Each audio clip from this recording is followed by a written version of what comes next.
Hello students, welcome to today's session. So today we'll be looking at the traditional compilation process and how Java compilation happens. Okay, we'll look at how they are different. Now in the traditional compilation, okay, before I dive into this process, I just want to remind you that compilation means converting a high level language into machine language. That is the job of a compiler, to convert a high level language into machine language. Okay, and when we talk about compilers, we should know that the compiler of one language is different from another compiler. Okay, so if you have got a C++ compiler, it will be able to compile only C++ programs. It cannot compile a Java program. And similarly, if you have got a Java compiler, it will be able to compile Java programs only. It can't compile other languages. Okay, it can't compile a C++ or a Python program. Okay, so get this point right. Okay, now in the traditional process of compilation, okay, what happens is that you have the compiler here, okay, and you have got the source program here. Okay, now this source program is given as input to the compiler, and the compiler will produce the respective machine code. Okay,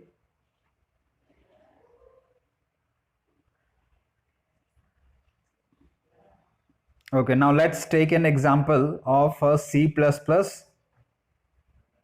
source program. So a C++ source program is source. Don't be confused by the source program. Okay, source program simply means that the C++ code. Okay, so the C++ code is given to the compiler. Okay, it could be any one of these compilers. It could be a Windows compiler, it could be a Linux compiler, or it could be a Mac C++ compiler. Now notice that every different platform, okay, by platform I mean operating system. So a Windows C++, if you have got a Windows machine, you will need a C++ compiler which is made for Windows. Similarly, if you have got a Linux operating system, then you'll need a Linux C++ compiler. Okay, that means what? The compiler is platform specific. Each platform will have its own compiler. Okay, now once you have given the input to let's say a Windows C++ compiler, it will produce the machine code. Okay, and that particular machine code will be able to execute only on a Windows machine. Okay, because the machine code is platform specific. Okay, similarly, if you produce the machine code using a Linux C++ compiler, that particular machine code will run only on a Linux platform. Okay, so that is the meaning of platform dependent machine code. Okay, so what is the disadvantage here? That suppose you wrote the program, your C++ program on a Mac PC, sorry, on a Mac computer, okay, and you want to run the same software on a Windows machine now. Okay, so can you take this machine code and directly run it here? No, you cannot do it. Okay, what you have to do is you have to take your source program, give it to a Windows C++ compiler, you have to recompile it, and then the machine code that will be produced will be able to run on a Windows machine. Okay, So you can see that you have to recompile it again and again as you move from one platform to another.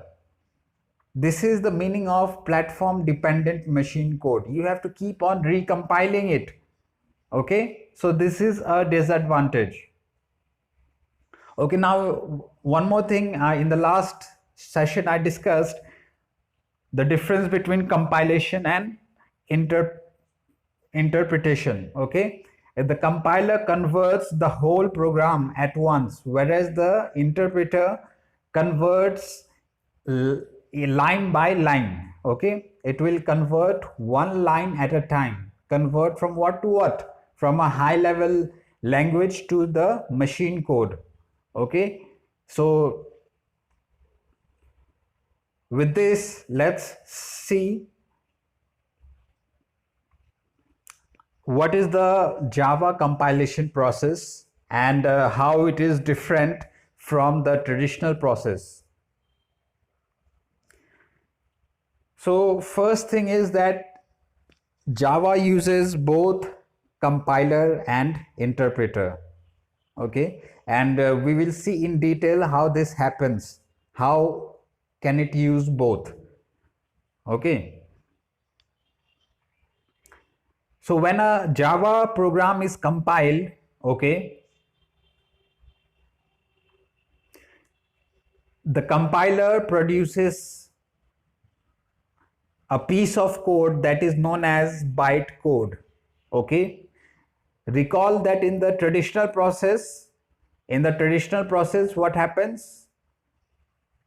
The compiler will produce the machine code directly. Okay, whereas in case of a Java compiler, the Java compiler will not produce the machine code directly. It will produce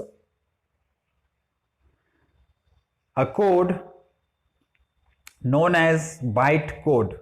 Okay, and this bytecode is not machine code. Okay, it's somewhere between the high level code, high level Java source code and the machine code. It's somewhere in between. Okay, so this bytecode is what makes Java platform independent. Okay, we'll be looking at this in detail. Okay, but remember this one very important point, that bytecode is what that makes Java platform independent, and Java is famous and widely used because of this one single reason, that it's platform independent. Okay, so bytecode, remember bytecode. Okay, and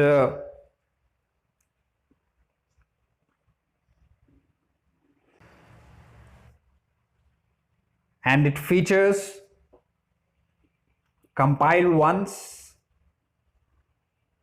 and run anywhere. Compile once and run anywhere. Okay, this was not the case with the traditional process, isn't it? Okay, here you could not compile once and run it anywhere. In this case, you have to compile once and run it once only. Okay, if you want to compile here and run it here, that's not possible. You have to recompile it using this compiler here, and then finally you can run it here. Okay, so here the principle of write once and run anywhere is not applicable, whereas in case of Java it's applicable. We'll see that how. So let's look at this diagram here. Okay, before I explain this diagram, okay, notice a few things.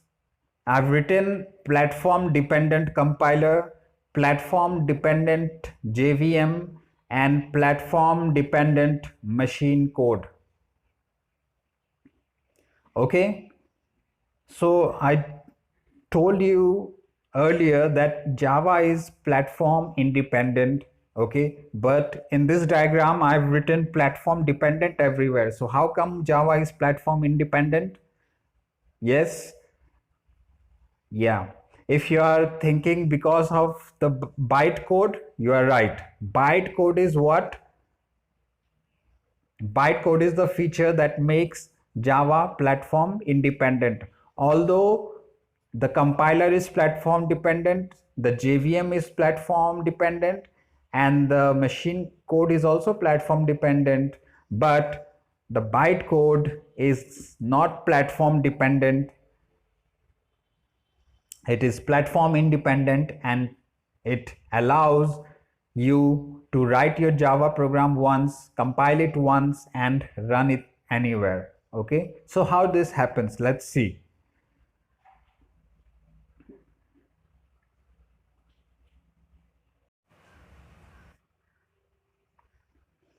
Okay, so the first step, okay, the first step is you write your Java program. Okay, then you will be using a Java compiler. Okay, and the Java compiler can be on any platform. Let's say you are using Windows, and you are compiling your program in a Windows platform. Okay, you have compiled your program on a Windows platform. So when you compile it, what will happen? Will machine code be produced or a bytecode? Yes, bytecode will be produced. In the traditional process, what happens? Instead of bytecode, okay, machine code is produced. But here, in this case, in case of Java, it's not machine code, it's bytecode that is produced by the compiler. Okay.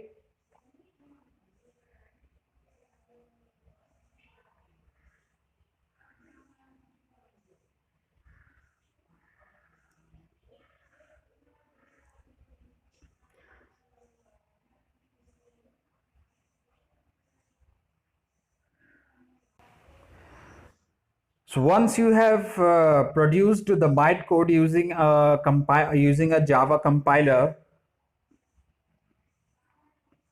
okay, now you can execute your program, your Java program or your bytecode using a JVM. Okay, so JVM stands for Java Virtual Machine. Okay,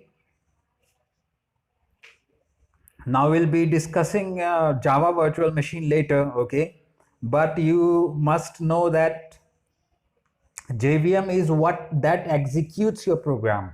Okay, the Java compiler will simply compile your program. It will not execute your program.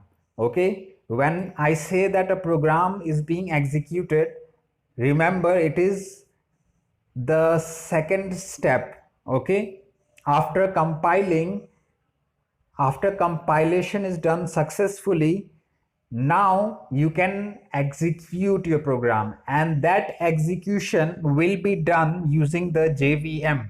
Okay, so JVM is responsible for executing your bytecode. Okay, now your bytecode can be given to a Windows JVM or a Linux JVM or a Mac JVM. Okay, see, the JVM is platform dependent. So Windows will have its own JVM, Linux will have its own JVM, Mac will have its own JVM. Okay, so the JVM is also platform dependent, as I told you earlier. Okay, but this bytecode will work on any of the JVM. Once you have produced the bytecode, you can give this bytecode to any JVM. Okay, and that particular JVM, okay, that particular JVM will be able to execute your bytecode on that particular machine. Okay, so let's say you decided that your bytecode, your software, your Java software should run on a Linux machine. Okay, so you'll simply give your bytecode to the Linux machine, and the Linux JVM will convert it into Linux machine code. Okay,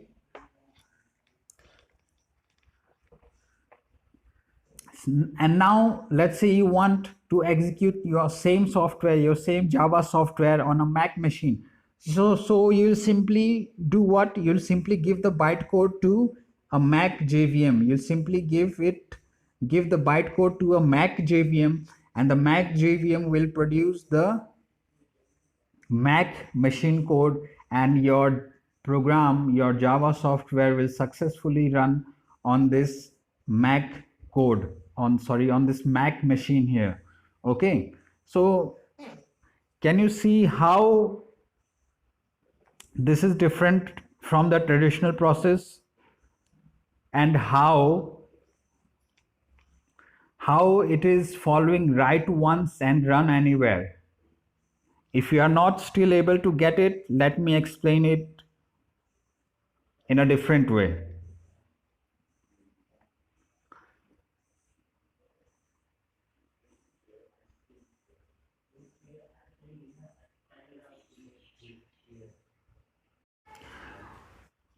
So now see, we have got the Java source program here. Okay, and let's say you used a Mac platform to compile your Java program. Okay, and you produced the bytecode. Okay, so you wrote your program, you compiled it using a Mac platform. Okay, and now you have got the bytecode. Now let's say you want to execute this bytecode on a Windows machine. What happened in the case of the traditional process? What would you do in the traditional compilation process? You will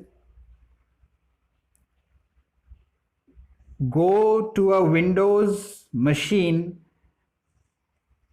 recompile your Java program, produce the machine code for that particular system, for that particular Windows system. Okay, and you will execute it. But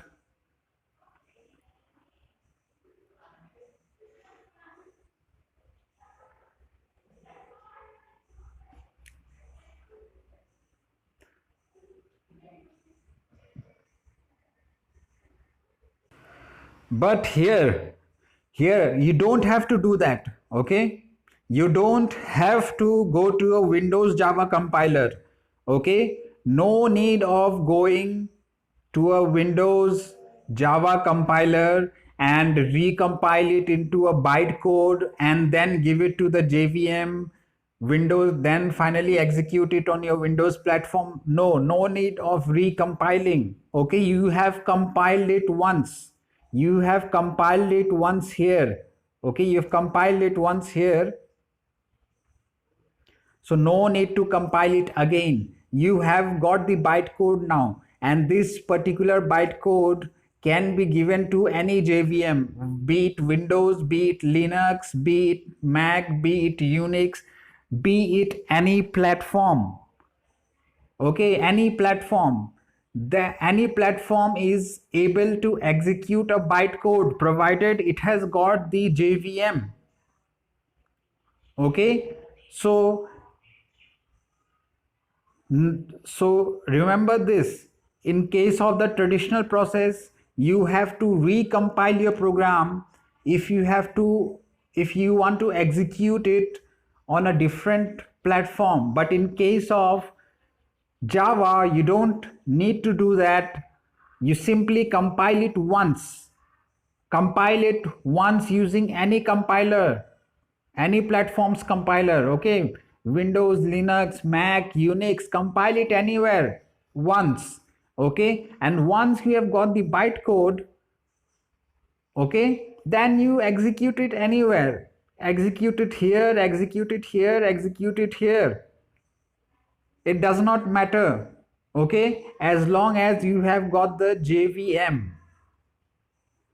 Okay, so do you understand how this write once and run it anywhere works?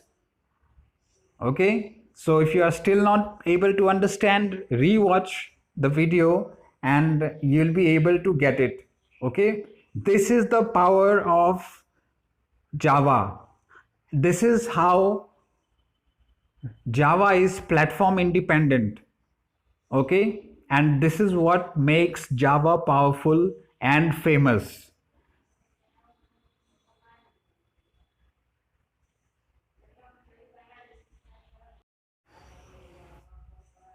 Now let us have a small discussion on JVM.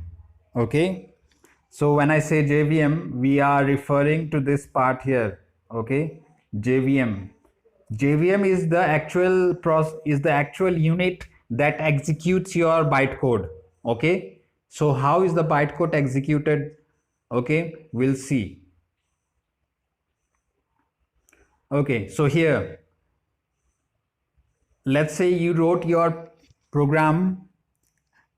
Okay, and the file name you gave is my code. Okay, so in BlueJ, if you are writing the program, the Java program, let's say you wrote the class name as my code. Okay, so when you create a new class in BlueJ, you gave the name of the class as my code. Okay, so this my code. So once you make the program will be stored as mycode.java. Okay, what I'll do is in the next video I will practically show you. I will correlate this diagram. Okay, this particular process here I will try to show it on BlueJ. Okay, so that you will be able to correlate it. Okay, so once you have written your Java program and given the class name as my code, then what you will do, you will compile it, isn't it? When you compile it, there can be two situations. That first one, let's say you have got no errors, your program is in a error free state. So if that is the case, okay, if that is the case, then what will happen is a class file will be created. Okay, a class file will be created. I will show this in the next video. Okay, a class file will be created by the name of my code. Okay, the name of the class file will be my code. Okay, and its extension will be class. So my code dot class, and this particular class file is actually the bytecode. Okay, so this is the first scenario. What is the second scenario? The second scenario is that you compiled your program but some kind of error was there. Okay, so what will happen is you have to go back to your program, you have to check what's the problem, then you fix it and you recompile it, and you have to keep on doing this until you have got error free code. Once your code is error free, then the bytecode will be produced. Okay, now once you have got the bytecode, okay, so when you execute your program, okay, what will happen is the bytecode will go to the JVM. Okay, it will go to the JVM. Remember what is JVM? JVM is the unit, okay, which executes our bytecode. Okay, so let's see how JVM works. Okay, and what are the components involved. So the first thing is, in the JVM you have this class loader here. Okay, this class loader, what it does is it loads your class, your bytecode, it loads your class file, okay, along with other library codes. Okay, so any predefined code which you are using, like let's say when you write system.out.println, okay, so this println function, the code for it is written in some class file, isn't it? The class file exists for it somewhere. You have not written the code for println, you are simply calling it. Okay, that is what is meant by library functions or library code. So the class loader will load your particular class file, along with all the other needed predefined classes. Okay, once the classes are loaded, then what will happen is the bytecode verifier will come into picture, and it will check your bytecode whether it has got any discrepancy, okay, whether it has got any problem. If it finds any problem, then it will stop the execution, okay, and it will not allow you to execute your program further. You have to check your program and then fix it. Okay, so this is what bytecode verifier does. Once you pass this stage, okay, your bytecode will come to the Java interpreter here. Okay, remember I told you that Java is both compiled and interpreted. It uses both compilation and interpretation. So now you can see how. Okay, compilation was done here, but here interpreter comes into play.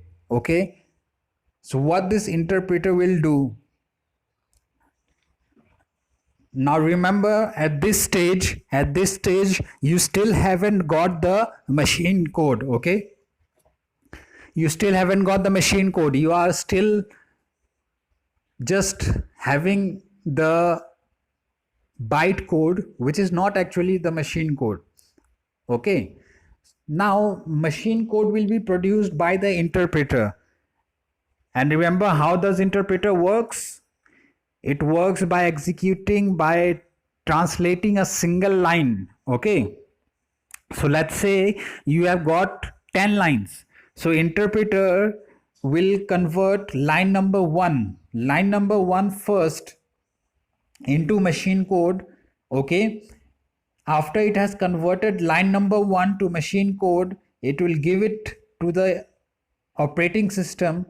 Okay, and the operating system will give it to the CPU to execute it. When that is done, the control will come back to the interpreter.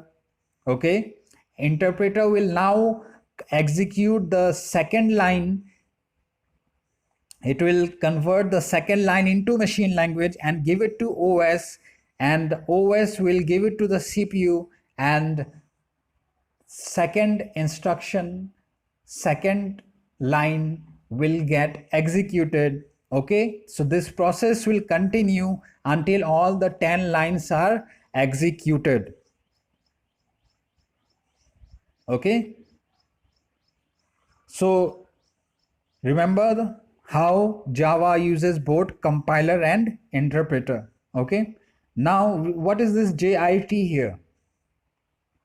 So JIT stands for just in time. Okay, just in time compiler. Okay, this is actually a compiler. It is known as just in time compiler. So what this compiler, this JIT compiler, what it does is it monitors your code. Okay, it monitors the bytecode. Okay, and it looks for code which are being executed frequently again and again. Okay, And what it will do is it will store the machine code. Okay, it will store the machine code, okay, for that particular set of instructions which are being executed again and again. Okay, so let's say you have got a function which is being called twice or thrice, okay, or let's say it is being called 10 times. So if you don't have the JIT compiler here, what will happen is the interpreter has to convert the function 10 times, isn't it? Okay, let's say the function has got 20 lines, and that 20 lines will be converted how many times? 10 times. Okay, because the function was being called 10 times, your 20 lines of code will be translated from byte code to machine code 10 times. So to avoid this situation, instead of retranslating it 10 times, okay, the JIT compiler will notice this, okay, and will store the machine code once. Okay, so the interpreter does not have to translate it 10 times. It will simply, the code will simply get executed by the OS, okay, and the translation will be avoided, and this will speed up the execution process and save time. Okay, so this is the job of JIT compiler.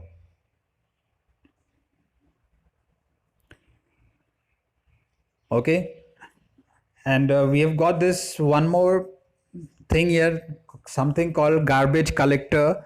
It is part of memory management of Java. Okay, what it does is it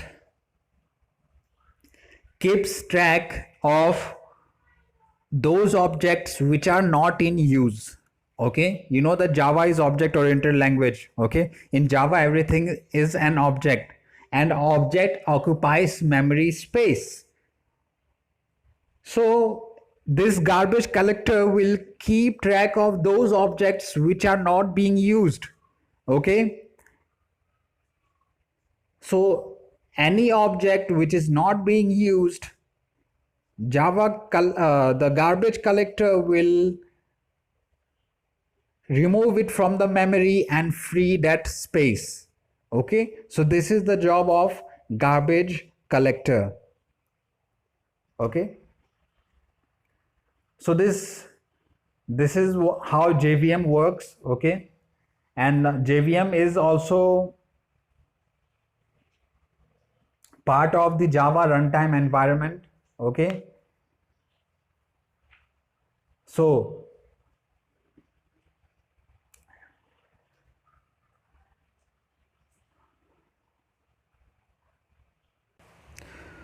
we will stop today's discussion here. See you in the next session.